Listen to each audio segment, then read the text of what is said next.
with your main Chip Washington. When it comes to information, the main got an arsenal. Bring you up to speed with what you need. He's a local and nationwide news feed. Let's talk about it. Dialect to do something about it. Chip got the flow wide open if you got questions about it. Man, it's the show that brings you to your raw. To solve all problems, it starts with real talk. Real talk. It's real talk. It's real talk. It's real talk. It's real talk. It's real talk. It's real talk. It's real talk. It's real talk. It's real talk. It's real talk. It's real talk. It's real talk. It's real talk. It's real talk. It's real talk. Yeah. Welcome to Real Talk with your host, Chip Washington. It's real talk. It's real talk. It's real talk.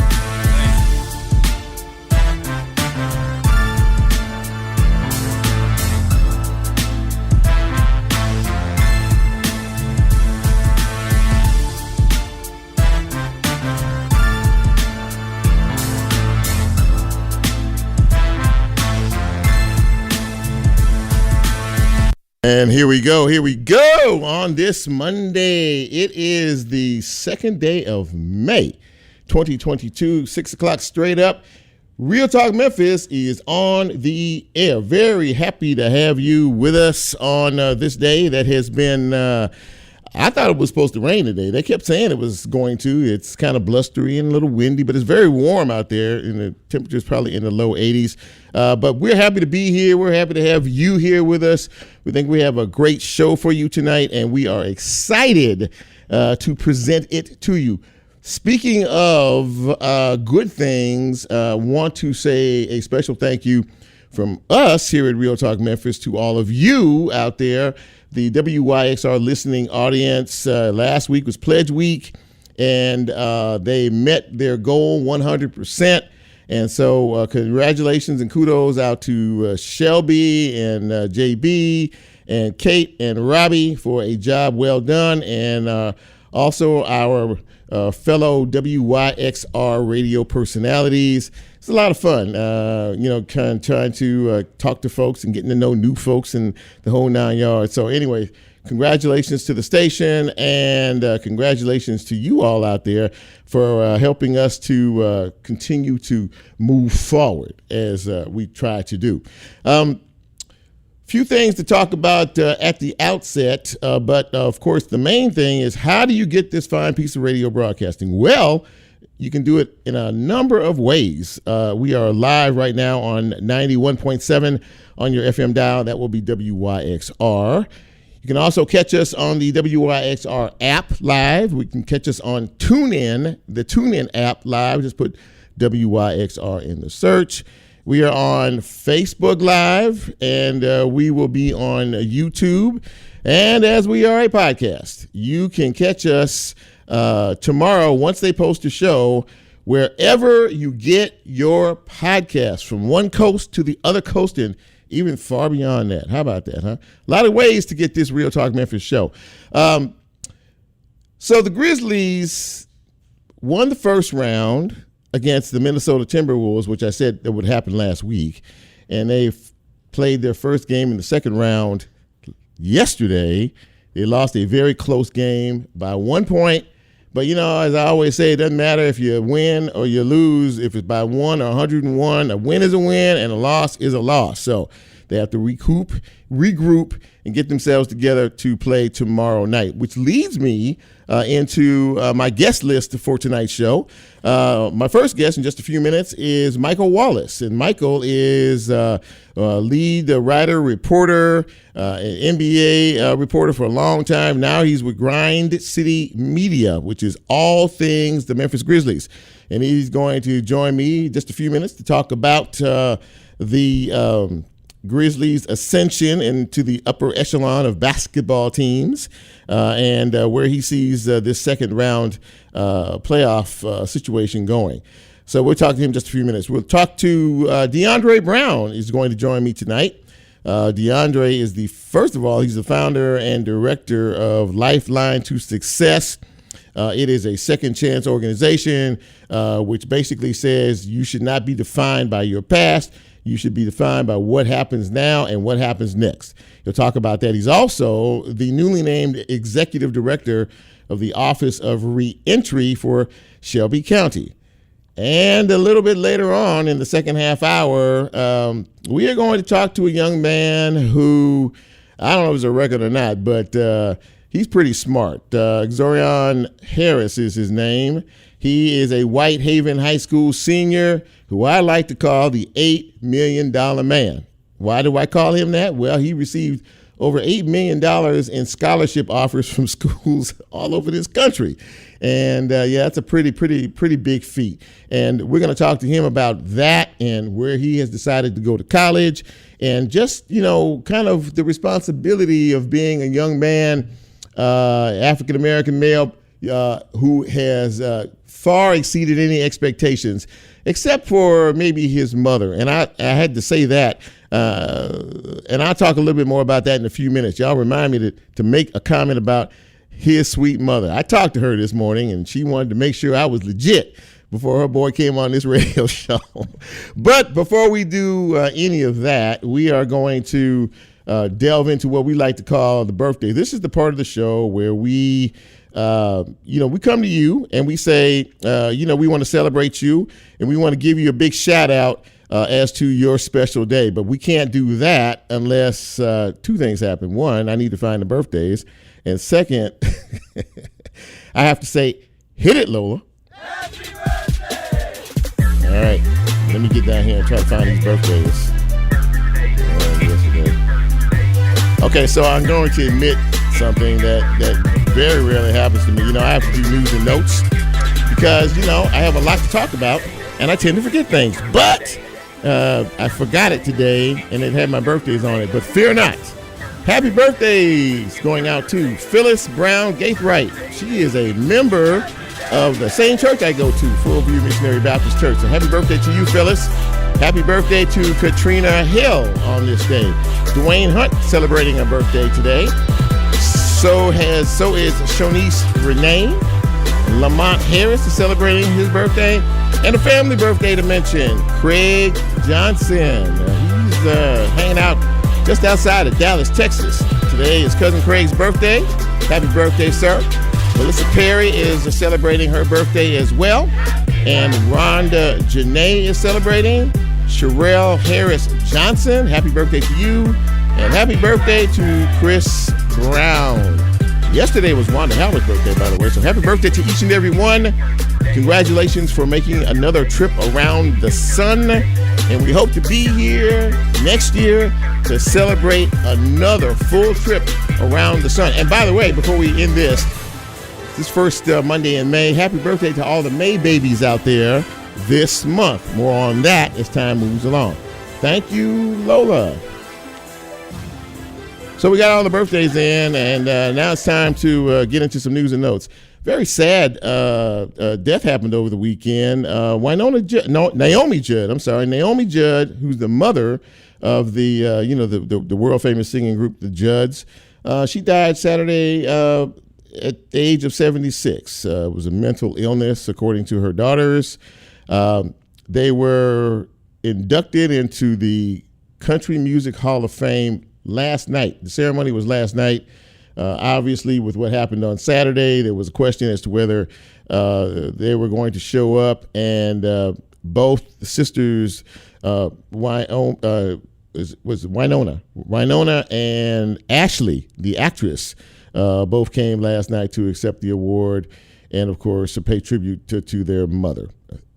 Naomi Judd dead at the age of 76. They were just on the Grammys about 3 weeks ago. For the first time, they performed as a duo for the first time in 20 years.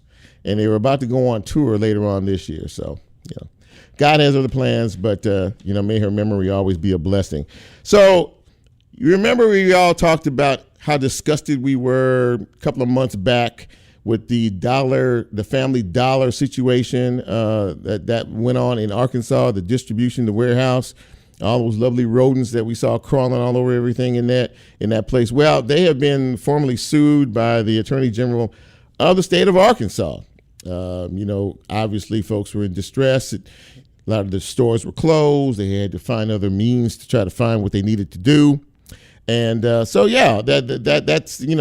they're facing probably one in a myriad of many lawsuits that is probably going to happen to them as time moves along.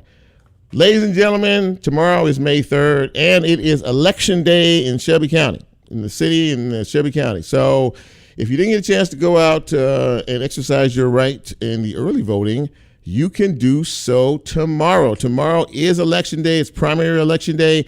So the ballot after tomorrow night will not be anywhere near as large as it is today, because you're going to have, your winners, and then they're going to go into the general election, which is in August of this year. So once again, the right is there for you to do it. Don't act disinterested. And if you act disinterested, don't complain about what happens on the back end in terms of who is elected down the road, because you didn't do your part. The Beale Street Music Festival looked to be very successful.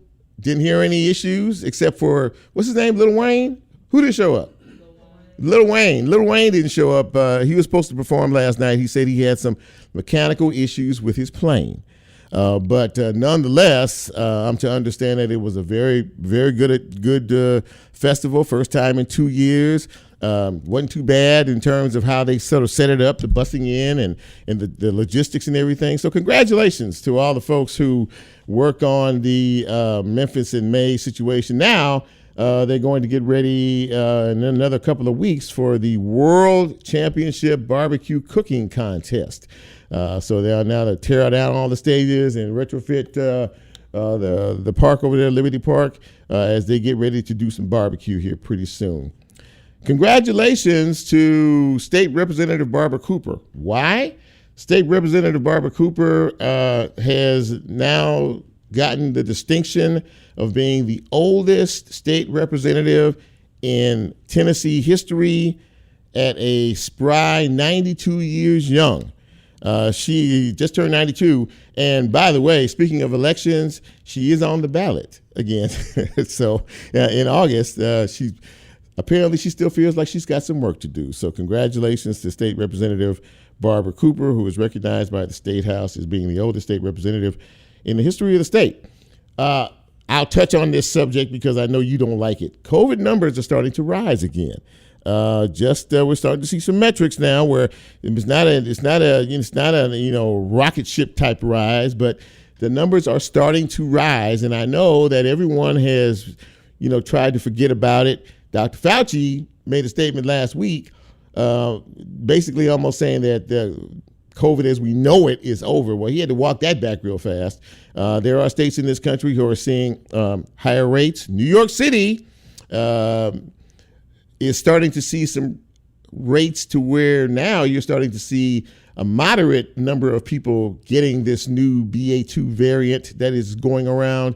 And there might be a decision that the newly elected mayor has to make about masks and restrictions if things don't quiet down. So stay tuned for that. And as I said earlier, the Grizzlies dispatched of the Minnesota Timberwolves, who couldn't close out a game to save their life.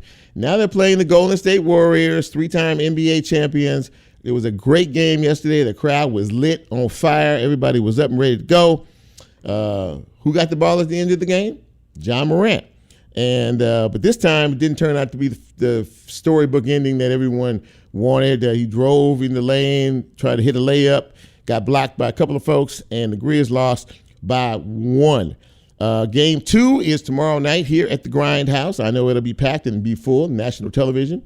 So we're all kind of anxiously awaiting to see how all this is going to shake out as we are in the second round of the series, and whoever wins this, heads to the conference final to determine who goes to become world champions, so to speak. All right, that's about all I have for news and notes. I'm pretty sure I forgot a couple of things. And hopefully when we come back, we will talk a little bit more in depth about the Memphis Grizzlies with the beat reporter, the man who's a great writer, follows the Grizzlies. He will lay out kind of where they're at, where he thinks they're going to go. Will they win this series? We have a lot to talk about. This is Real Talk Memphis. I am your host, Chip Washington. The gang's all here. You're where you need to be. We're where we need to be. We're going to take a quick break, and we'll be right back.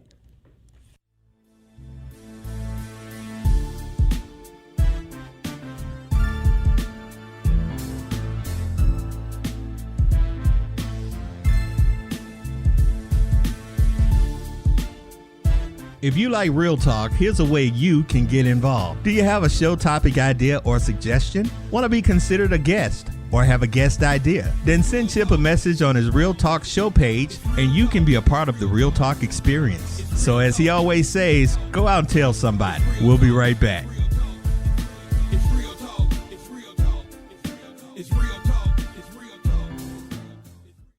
This is Will Goodwin, co-founder at Crosstown Brewing Company. Just like WYXR, Crosstown Brewing supports Memphis music and our neighbors who use their talents to make it. Our beers can be found at our 3,000 square foot tap room right here at the Crosstown Concourse and at your favorite bars, restaurants, and stores throughout Tennessee, Mississippi, and eastern Arkansas. Enjoy.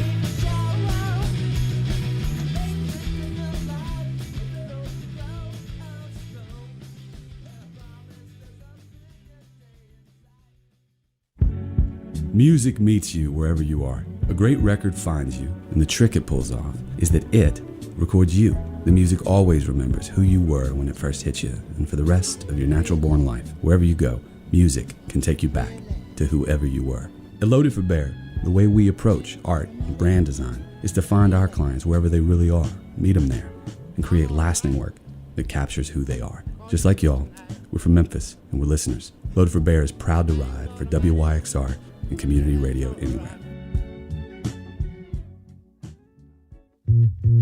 Support for WYXR comes from the Orpheum Theater on Main Street in downtown Memphis. Live Nation presents Rainbow Kitten Surprise Thursday night, December 8th at 8 p.m. Tickets are on sale now for Rainbow Kitten Surprise at livenation.com.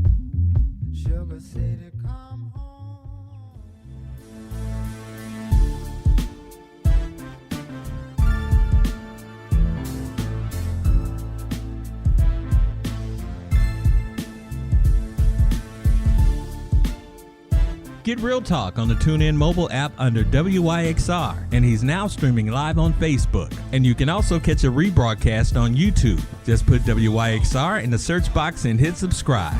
Now back to more Real Talk with Chip Washington.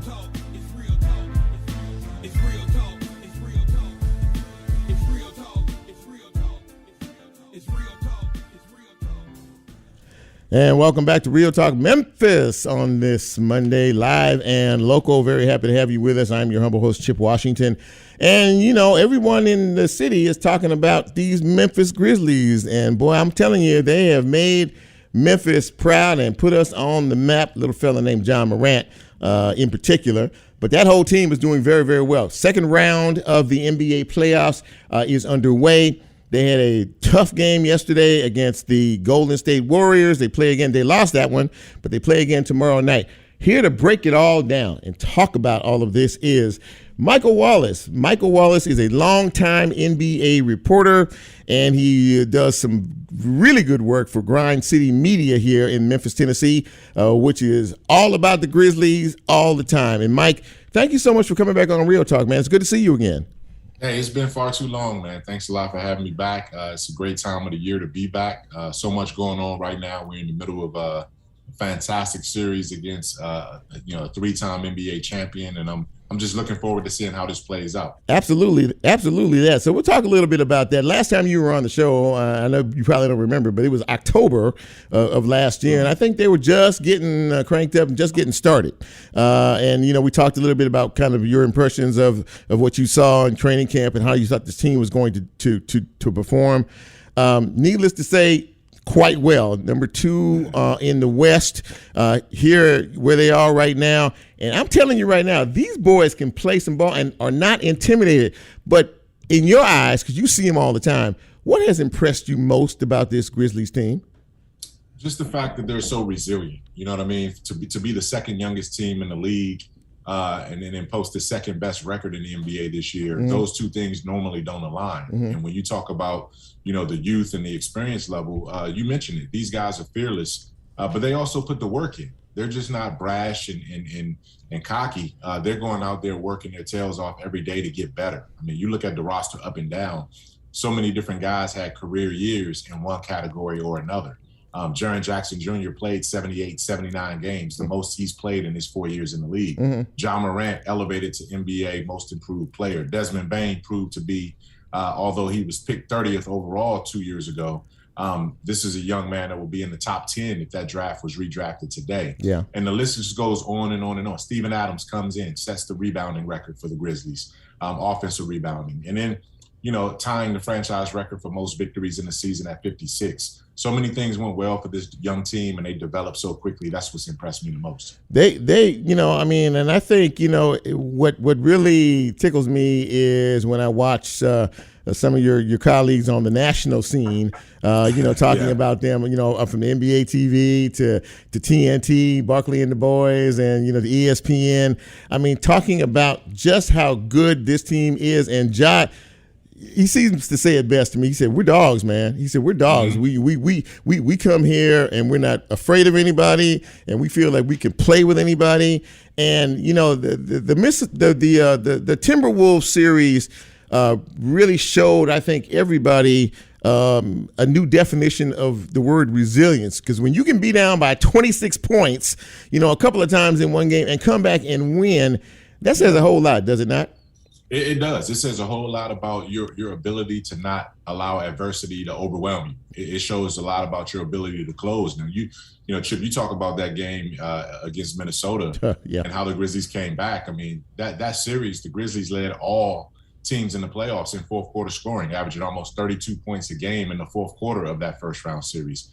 John Morant, you come back a game later, he scores 18 of his 35 or his 30 points in the fourth quarter to win Game 5 here in Memphis. And that really put the team into a position where they took control of the series, their ability to show that resilience and to continue to come back.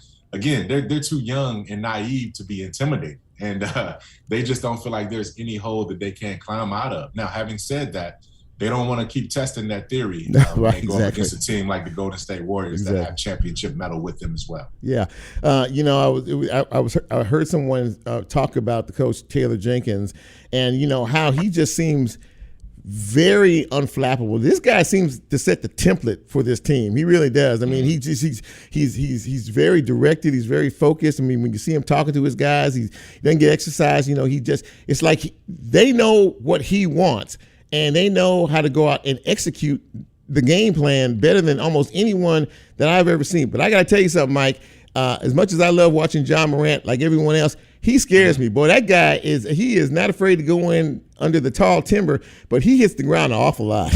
He does, man. And John Morant is 6'3", maybe $180 when it comes to that. But, it's a strong young man. I mean, this guy he puts in the work to keep his body right. He never stays hurt for long. And he takes a beating. He does take a beating in these games when you're that size and you attack the rim the way he does.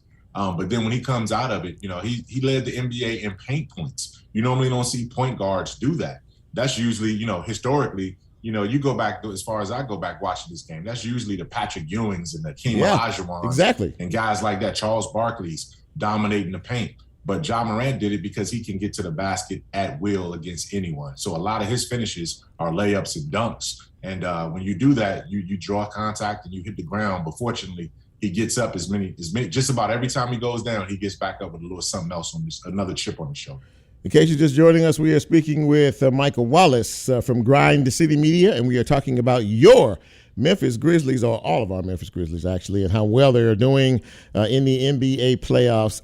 So, Mike, break down, if you will, what you know about Golden State. They all seem to be healthy at the right time and all back together playing. And how do the Grizzlies beat these guys? Now, they beat them in the regular season. I think it was 3 out of 4. Am I correct in that? Right, 3 out of 4. Right. So I mean, where do we go from here? And what's the key in your mind to be successful against this team? Well, I mean, the thing about it is that, despite how game one went, you still had a chance to win the game on the final shot. The shot was in your hands. Ja Morant had a layup with 3.6 seconds left.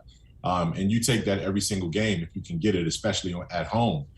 So there's not that much difference in terms of winning a game and losing a game. The margin of error is so small. What do the Grizzlies have to do? I think, number one, they have to rebound better. That's one of the areas where they were supposed to have an advantage in this series is rebounding. And they got out-rebounded by Golden State in game one. Golden State converted a lot more second chance points, which means when you get the offensive rebound, they get a chance to go back up. Klay Thompson hit the go-ahead shot off of 2 offensive rebounds on 1 possession.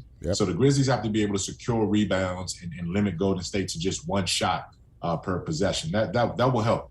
Other than that, man, you got to figure Desmond Bane, although he's got a little back soreness, and Dylan Brooks are going to shoot far better than they shot in game one. But on the flip side, you got to figure that Steph Curry and Klay Thompson aren't going to be missing free throws the way they missed free throws and shots in game one either. So these 2 teams are pretty close in terms of talent and tenacity and how they play. Golden State just has a little bit more experience, and I think that proved to wear the Grizzlies down coming into game one. We'll see game 2 and see how that goes, but the Grizzlies certainly need to get the victory Tuesday night to even this thing up.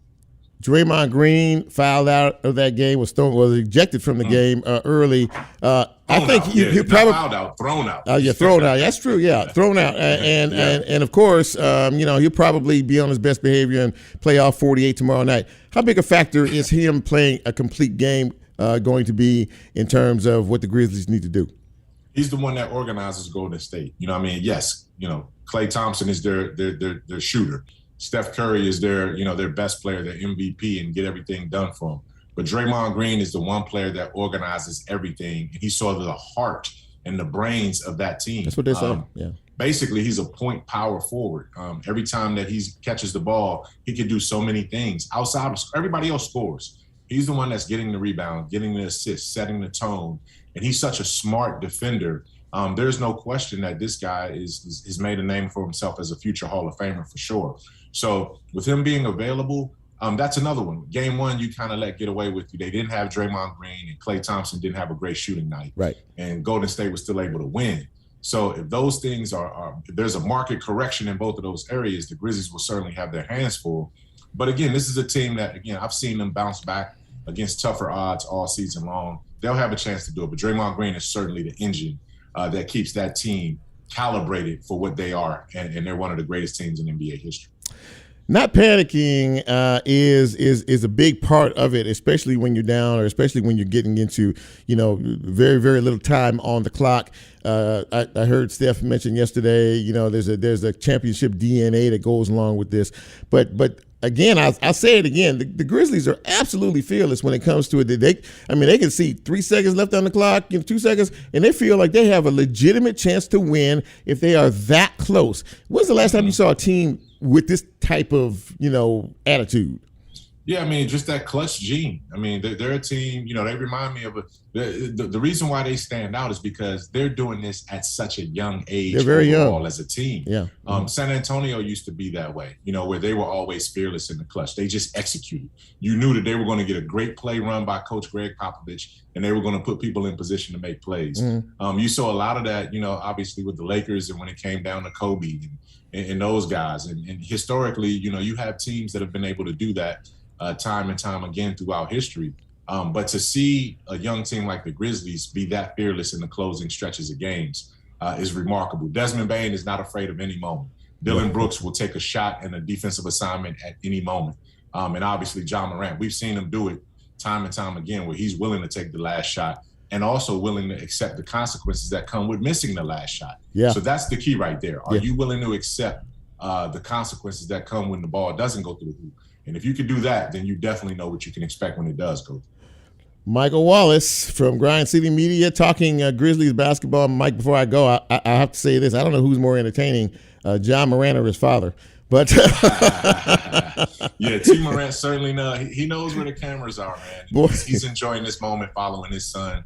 And, not only that, Jaren Jackson Jr.'s parents are always in the crowd, too. Yes. They're not as demonstrative and energetic as much as but then I take that back. Terry Jackson, the father, Jaren's mom, Jaren's mom, Terry Jackson, she can get into it with the best of them when it comes to rooting for her son. But yeah, it's beautiful to see parents of our two franchise players having so much fun enjoying these moments with their kids. Well, it really does, and if we can just keep Jaren out of foul trouble. He was hot as a firecracker yesterday with those threes, but I don't know. We'll see how that plays out too. And like you said before, this game is about adjustments, always adjustments. So we'll see what happens tomorrow night. But Michael, thank you so much for coming on the show again and breaking down the Grizzlies in the championship version of things.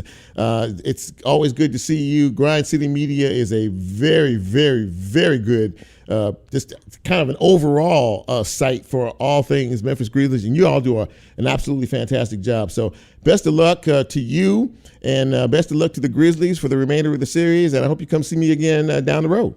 No question about it. I just want to also say, man, obviously the games are on national TV now, but Bally Sports and our affiliates and grindcitymedia.com, grizzlies.com, you can still catch the Grizzlies tip-off pregame show an hour before tip at grizzlies.com, grindcitymedia.com. I'll be on there with Fish and all of our guys. And then the post-game show right after the games will be on Bally Sports Southeast. So catch both of those shows, pregame and post-game shows, for all the local insight that you're going to need to keep up with this series all the way, every step of the way. So thanks a lot for having me on, man. And I'm looking forward to doing it again. Absolutely, man. You do a great job on those broadcasts as well. Take care of yourself, man. Be safe, and we'll talk soon, okay? All right. Take care. Take care, brother. You too. All right.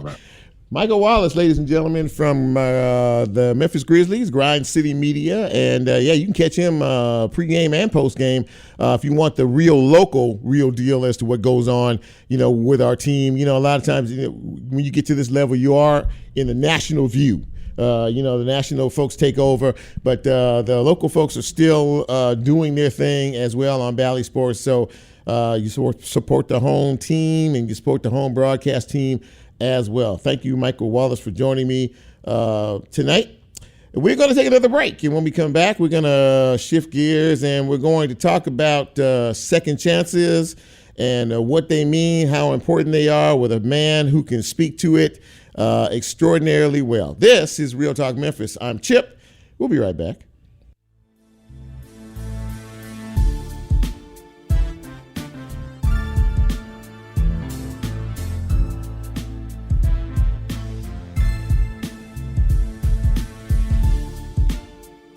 If you like Real Talk, here's a way you can get involved. Do you have a show topic idea or suggestion? Want to be considered a guest or have a guest idea? Then send Chip a message on his Real Talk show page and you can be a part of the Real Talk experience. So as he always says, go out and tell somebody. We'll be right back.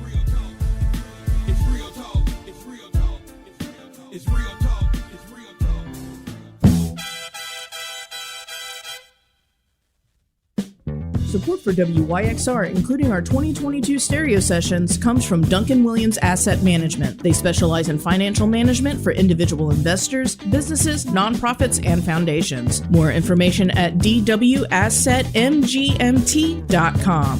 Put your money where your mouth is.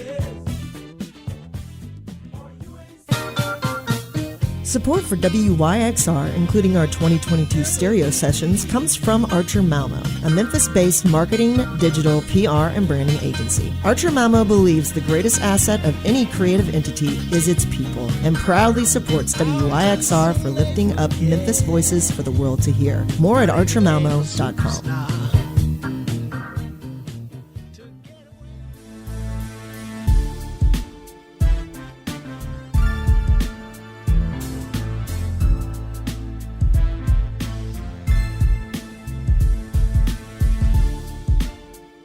Get Real Talk on the TuneIn mobile app under WYXR, and he's now streaming live on Facebook. And you can also catch a rebroadcast on YouTube. Just put WYXR in the search box and hit subscribe. Now back to more Real Talk with Chip Washington.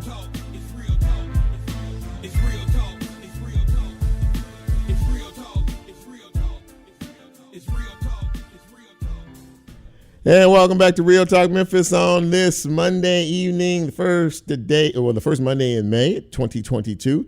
I am your humble host, Chip Washington. Very happy to have you with us, and very happy to have my next guest with us. I've known this man for several years now. He is the founder and director of Lifeline to Success. And he was recently, you know how they take the interim off of a title to make you the man? Well, in this case, he is now the executive director of the Office of Reentry for Shelby County. He is DeAndre Brown. And DeAndre, thank you so much for coming on Real Talk, man. No problem, Chip. Thank you for having me, brother. Look, we tried this a couple of times in the past, but timing is everything, and I'm really glad that you're here with us this evening. You have made it, I think, your life's mission to let folks know who have made a mistake down the road in the past that mistake doesn't define you, and that what counts is your present and even more your future. And before I get you to talk a little bit about what you're doing in the Office of Reentry, talk a little bit about the program that you founded and that you're a director of still, Lifetime to Success. Why you thought it was so important to have a program like this? Great, man. The reason I started the program, and my wife is taking over the directorship. Okay. I'm just a very close contributor to the work. Yes, sir. But when I started the program, I've been out of prison now for 17 years. And when I came home from prison, I wanted to be a preacher and run into the prison to preach to people that were still inside. And I found out through Prison Fellowship, who I wanted to start volunteering with, that they weren't really going inside preaching anymore. They were doing this thing called reentry. Mm-hmm. I had never heard of it. Mm-hmm. And then when I heard about what it was, there were some things that had happened in my life. I had started a janitorial service again and lost the contract because they found out I had a record. Didn't matter how much work I had done. Mm-hmm. And instead of complaining, I decided, told my wife, you got to start a program that can fix this, because men and women need an opportunity. And what better way to do it than to find an avenue to create a space where men and women could not only become whole and healthy and heal people, but they could also get back to the community. And in the process, change the way the community saw this population as a whole. Absolutely. And some of the key things that you said there would really, obviously it changes the community as a whole, DeAndre, but the individuals in question who are going through these programs who understand that, look, you know what, we understand you've been in jail, we understand that things happen, but we also know that if you're here, you're committed to changing your life, to changing your way, to helping your family move and yourself move forward. And that really is kind of the crux of what you're all about, isn't it? Yes, sir. We want to make people see us differently, and then take some of the shame away from a person that's made a bad decision. Mm-hmm. Because my worst day on earth does not define who I am as a person.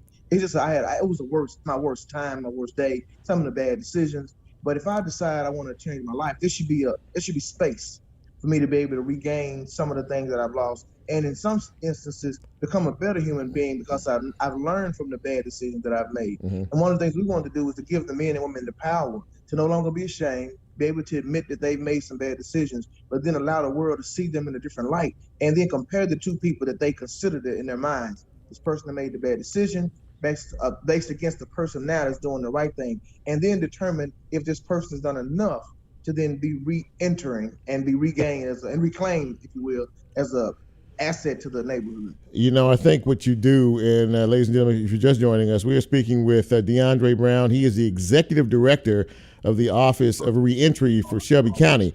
And I think what you do, DeAndre, what I equate it most directly to is ministry. What you're doing is you're ministering to these young men and women out there, letting them know that there is a better way. Am I on track with that?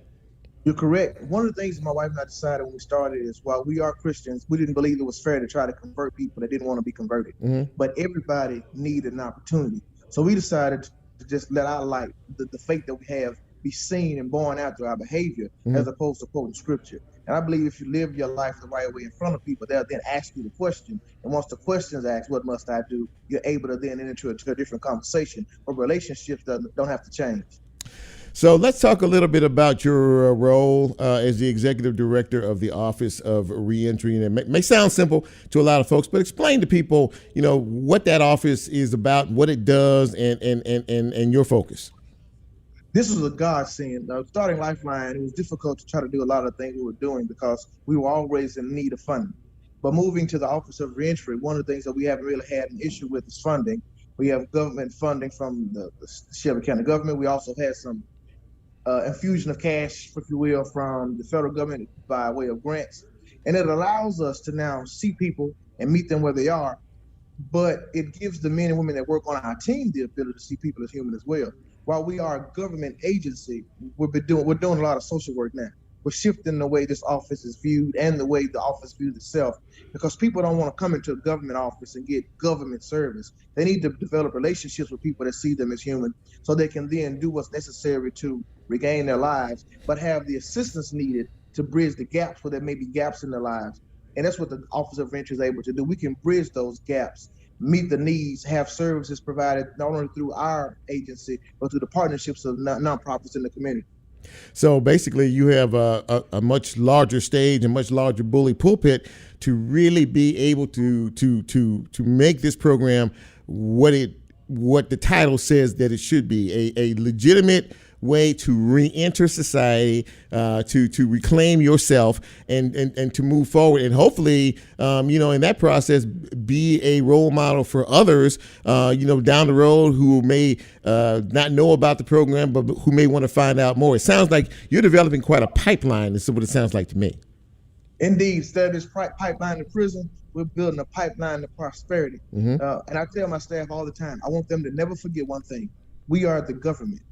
In many instances, when we hear the word government, we look at the government as an entity outside of ourselves, and it's more than likely seen as a negative. But I told my staff, as government employees, we have the ability now to control some policy, to put procedures in place that allow men and women access. And if we see that the government is being oppressive in a way, we can revisit that, see it from a different perspective, and then make the government more receptive to the needs of the people. That's powerful stuff, man. It really is, and it's much needed. I'll share a personal story. I know you invited me some years back to speak to a group of folks that everyone in this town knows by those T-shirts, the Blight Patrol, and just to give them some encouragement and some support, and say we believe in you, and you know what, and we're here for you. And that sounds like what you're trying to do in the Office of Reentry. Where do you see that office? Because you're a man who's always thinking. I know you. You're a very forward-thinking guy. Where do you see this program, say, 6 months to a year? The office, I see us, but preferably, I would love for us to have more than one location. While we are centralized in the heart of South Memphis, right, I believe it will provide better access if we have more than one location. We haven't served our municipalities as well as I would like, so we're in discussion on how to make that happen. And we also want to build a robust training facility. I don't want to say facility, but programming. We have a small injury repair program now that's working. We want to have more of that because we have men and women on the inside that are being trained now. But if by chance they're released early, which we've run into a few times, we don't really have the capacity to continue their training after they've been released. So we want to have more than one location in an ideal world, and in a facility that allows us to train men and women after release, or some that may already be out and just want a different direction in their lives. Absolutely incredible what you're doing. You have a heart for it. You have a heart for people in this community. DeAndre Brown, he is the executive director of the Office of Reentry for Shelby County. DeAndre, thank you for taking a few minutes to come on this show. And you show your heart every time I see you, man. And God bless you as the road continues. And we wish you nothing but the greatest success. And anytime there's a program or something you think we ought to be talking about over here, tug on me, man. And you're always welcome back. I'll do it. Thank you, Brother Chip. You have a great evening, brother. Thank you for the opportunity to share. Thank you. DeAndre Brown, ladies and gentlemen, Executive Director, Office of Reentry for Shelby County. And basically very simple. Your past should not define your present or your future, and he's doing great things in the Office of Reentry. So don't ever think that that you're a failure and that you can't pick it up and that you can't move it forward. Thank you, DeAndre Brown. We're going to take our final break, and when we come back, I'm hoping to talk to a young man who has gotten some headlines in this town. I call him the $8 million man. Stay with us. You'll find out why. This is Real Talk Memphis. I'm Chip. Right back.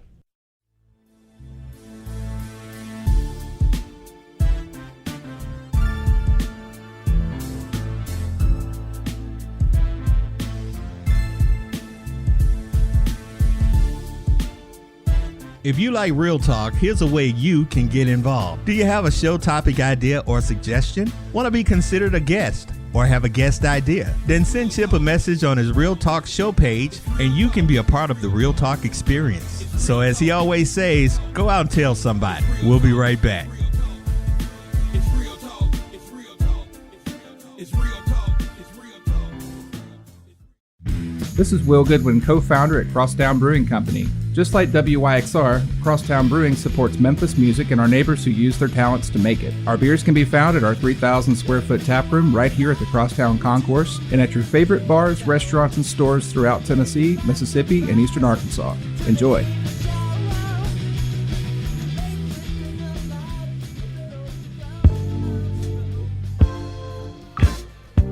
For more than 60 years, Orion has been a trusted financial partner in our community. You can find out all the ways they redefine banking at orionfcu.com.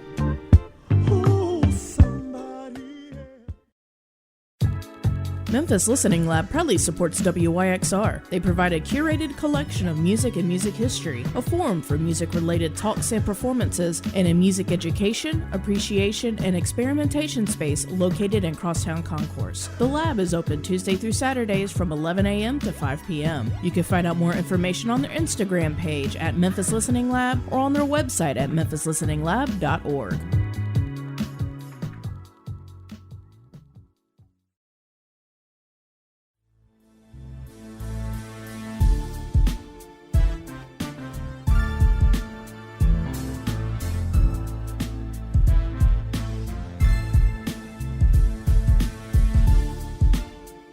Get Real Talk on the TuneIn mobile app under WYXR, and he's now streaming live on Facebook. And you can also catch a rebroadcast on YouTube. Just put WYXR in the search box and hit subscribe. Now back to more Real Talk with Chip Washington.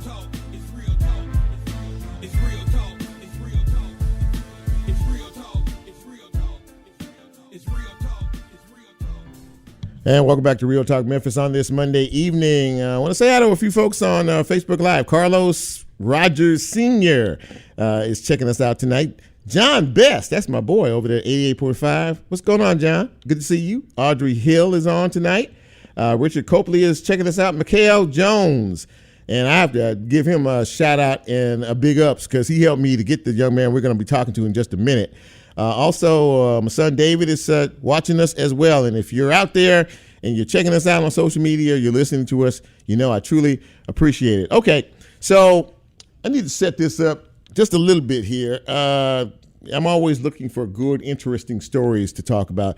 And I'll be the first to admit that, you know, a lot of times when we do our news segment, you know, the news is not good, and it pertains to a lot of our young people who are not doing good things, quite honestly. Some of them are innocent victims of crime. Some of them are committing crimes and things like that.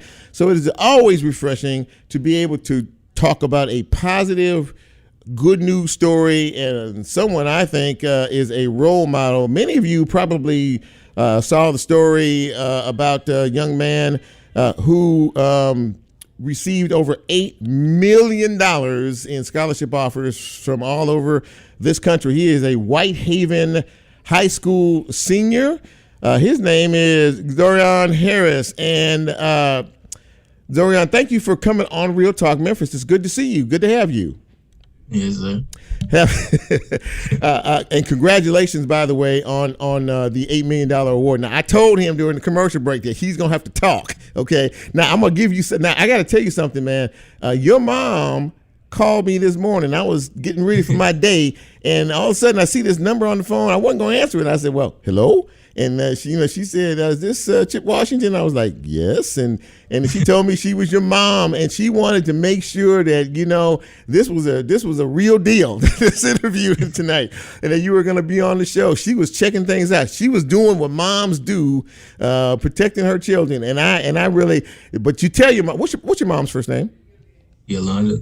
Tell Yolanda, Mama Harris, that I was really excited to speak with her this morning, and I thank her for calling me and checking us out, and hopefully she's watching us wherever she is right now, and that we are legitimate, and we wanted to have you on the show. Okay, yes, so tell me about. Now, she told me all about your journey, man. She really did. She said you've been getting A's since you came out of the womb. She said that he doesn't bring home anything less than A's. Have you always been an A student? Yes, sir. All through school. Yes, sir. What From kindergarten to now? From kindergarten to now. What was the fascination with school? I mean, why were you so? Because I mean, clearly you take a lot of different classes to get to certain levels. And let me back up. What is your favorite subject, or has been your favorite subject in school to learn? My favorite subject has been science. Science, always science. Okay, so you have obviously you've distinguished yourself, and I saw the video that you did. That was a I guess a scholarship award ceremony that you had. And you were counting down, not 1, not 2, not 3, not 4. Is that what? Were those the millions that you were counting off? Is that what you were doing? Yes, sir. Counting up to? All right, so $8 million in scholarships, and I saw the folder. Did you get scholarships offers from? Do you know how many schools offered you a scholarship? I don't know the exact number, but I know it's over 100. Over 100 schools, colleges in this country offered you, and were these full ride scholarships? I would imagine so. I had some full rides. Okay, so in all of this, as that started to happen, as that started to come in, you were faced then with a decision. Now, in terms of the letters of intent for some of these schools, did you get phone calls or contact with any of these schools? If you did, tell us about that. Yes, sir. I got a lot of emails, calls, and texts from schools wanting me to come visit, wanting me to enroll with them. So, did you pay a visit to any of these potential colleges? I visited the University of Memphis, Vanderbilt, Tennessee State, and a couple others I can't think of. Wow. So you did make the tour. Now you have made a decision as to what school you are going to attend, and would you share with our listeners what your decision was? This fall I'll be attending Tuskegee University. Tuskegee University in Alabama. Now that is a fine school. It is an HBCU. I think. Did you tell me that you wanted to attend an HBCU? And if you did, why HBCU? I always wanted to attend the HBCU. I love the culture. Mm-hmm. I love the people. I just love everything about it. And you also told me the particular reason that you picked Tuskegee. Why was that? Their engineering program. They have a great engineering program. And what do you aspire to be as you become a working adult? I'm majoring in computer engineering, and I wanted to get a job at either Apple or Google, a major company like that. Oh my goodness gracious! If you're just joining us, we're speaking with Xzorion Harris. He is the Whitehaven senior, the $8 million man, $8 million plus in scholarship offers around this country. Now, tell me something, because I think I read this right. Whitehaven also had, beside you, there were, I don't know, 30 or 40 other of your schoolmates who received at least $1 million in scholarship offers. Did I get that correct? Yes, sir. I believe it was 44.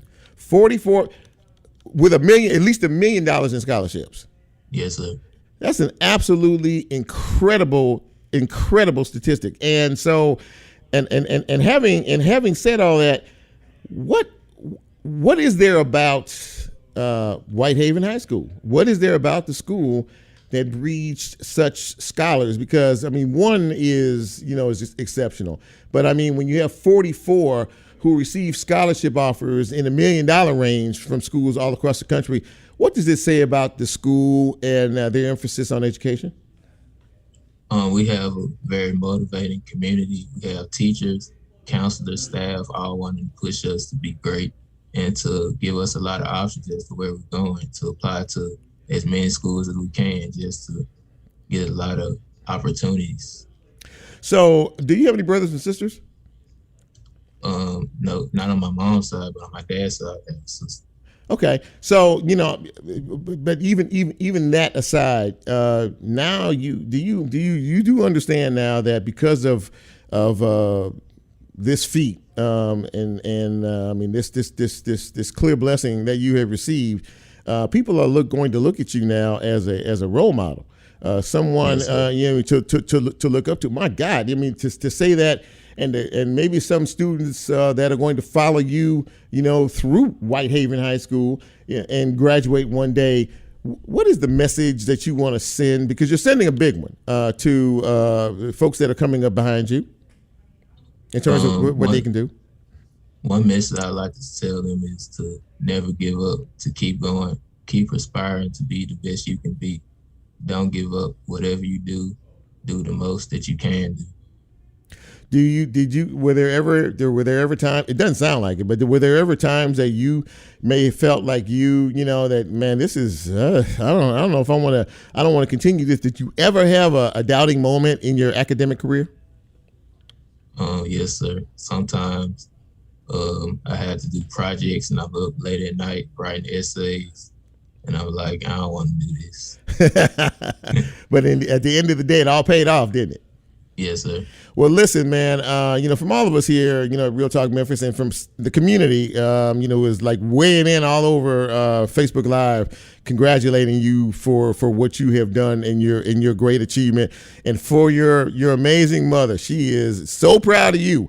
And I have to give one little tidbit away. She did tell me this morning, she said, ever since, this award announcement has come out, everybody, wants to be his friend now. They all want to get close to him now. They all want to, she told me something about the prom and when you got to the prom, all these girls were trying to, is that true? Yes, sir. Man, I tell you what, you get A's and you get a little, scholarship money in your pocket and you never know what's going to happen. But listen, seriously, man, we're all extraordinarily proud of you for what you have done and for the role model that I know you are going to be. Congratulations to you. The best of luck. And when do you graduate, by the way? I graduate May 21st. Okay.